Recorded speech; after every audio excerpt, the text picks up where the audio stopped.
hingga saat ini Kuningan dan seluruh Indonesia masih atau sedang dilanda musibah bencana non alam, yaitu pandemi coronavirus disease atau COVID-19.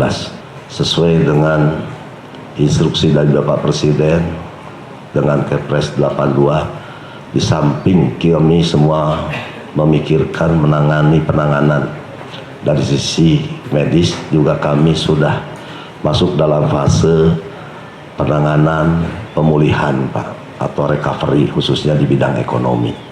Dan insya Allah setelah kebijakan pemulihan perekonomian kami perlonggar, dibuka kembali, alhamdulillah laju pertumbuhan ekonomi Kabupaten Kuningan sudah mulai menggeliat kembali Pak.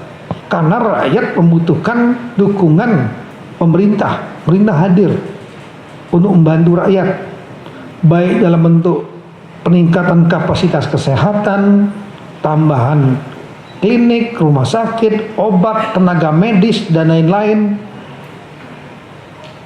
penelitian, sosialisasi, kemudian juga memberikan bantuan sosial, baik dalam bentuk tunai maupun yang non-tunai kepada masyarakat yang tertekan.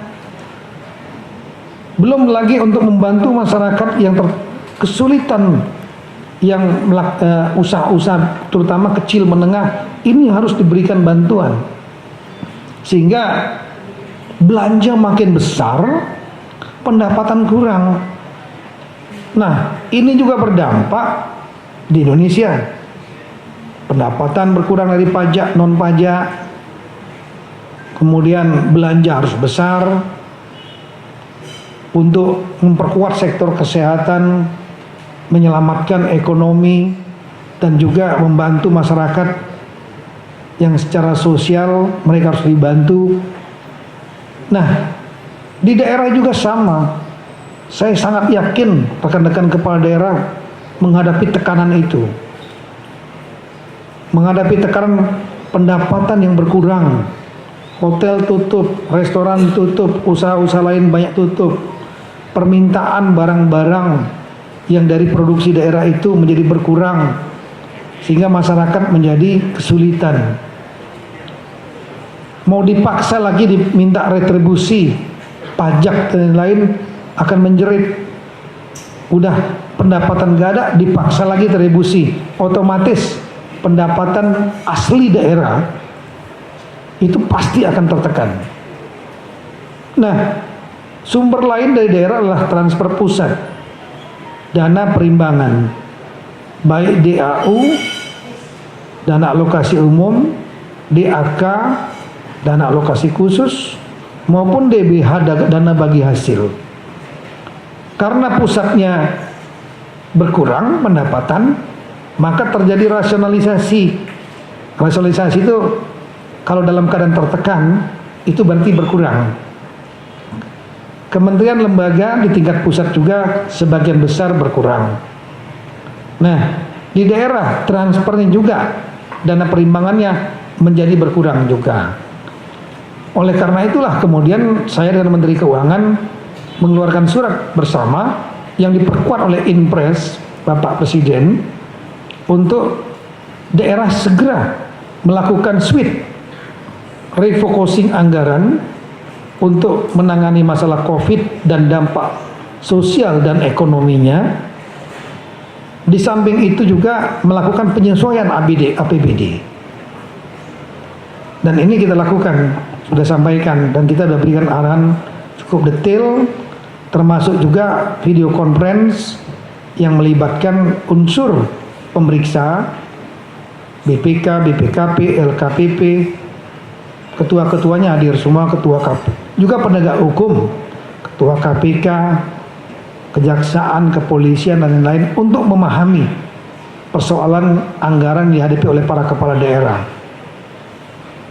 Tidak ada satu formulasi yang menjadi magic potion, ramuan ajaib untuk menyelesaikan persoalan dilematika antara kesehatan publik dengan menyelamatkan ekonomi dan keuangan.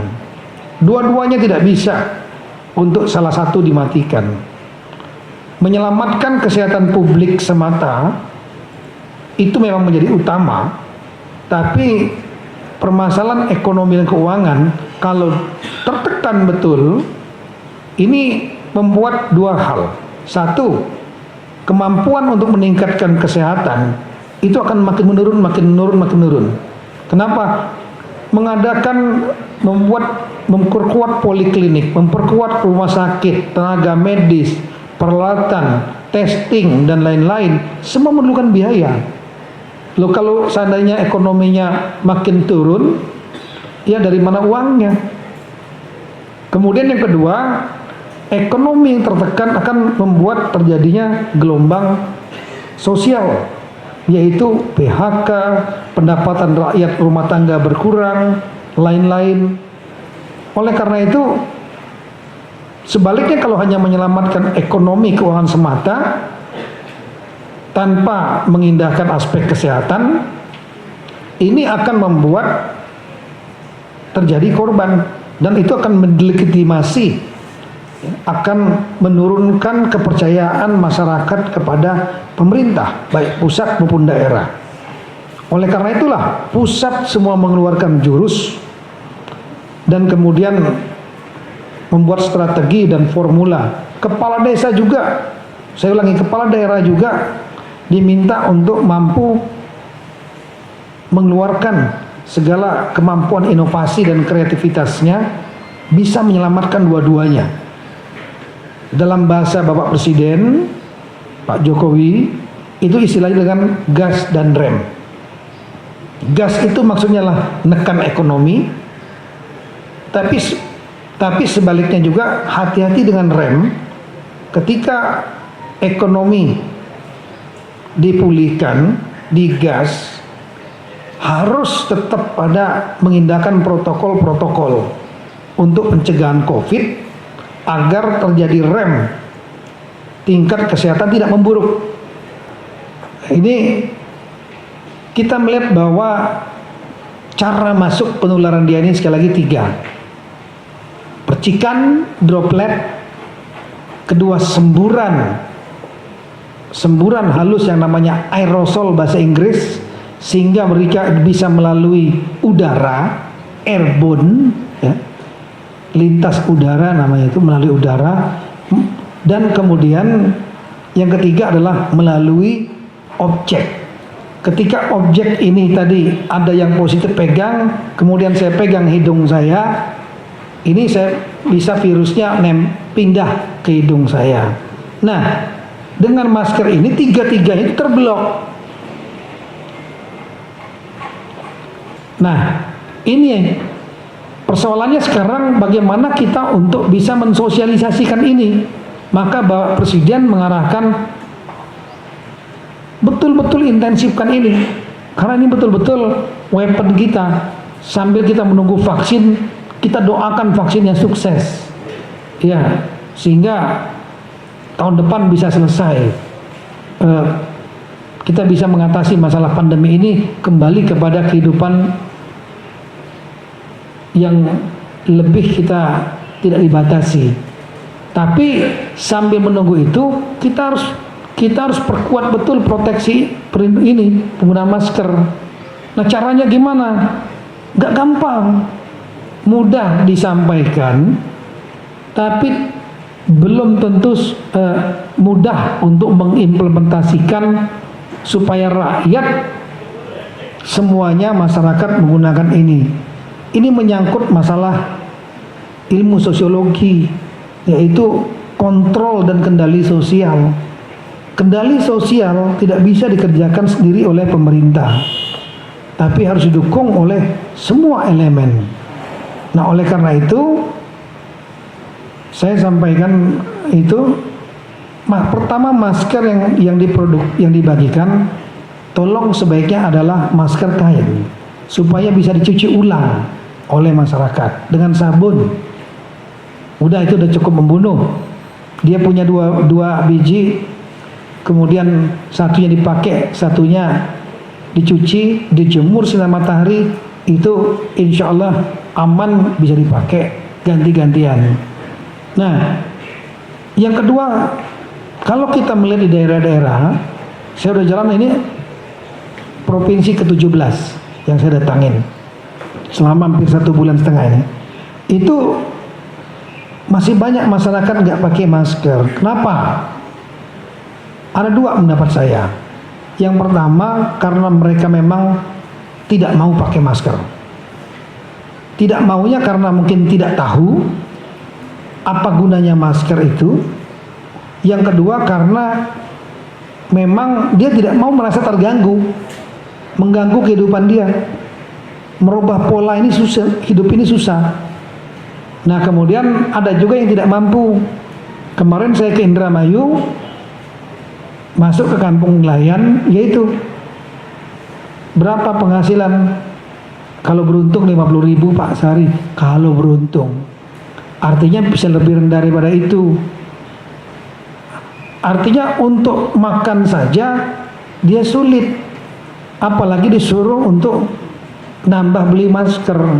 Makanya kita buat gerakan bagi masker, bagikan dulu soft. Nah, pembagiannya seperti apa? Tolong kalau bisa jangan top down. Jangan dari APBD dibelikan masker dan kemudian dibagikan begitu saja. Itu tidak menimbulkan kegotong royongan, mobilisasi masyarakat, kesadaran masyarakat, solidaritas sosial tidak akan keluar dengan cara itu. Yang dilakukan adalah pemerintah hanya sebagai trigger. Pemerintah hanya sebagai motor. Oke, beli APBD, dengan APBD sebagian. Butuh 1 juta, 200.000 pemerintah nyiapkan, 300.000 boleh. Setelah itu 700.000-nya ajak masyarakat-masyarakat yang mampu di daerah tersebut, pengusaha hotel, pengusaha restoran dan lain-lain, beri penjelasan bahwa kalau daerah kita semua masyarakat pakai masker akan turun, sehingga hotel-hotel nanti akan lebih banyak yang datang, restoran akan lebih banyak yang datang, dan seterusnya. Itu yang terjadi di beberapa tempat seperti di Kabupaten Goa.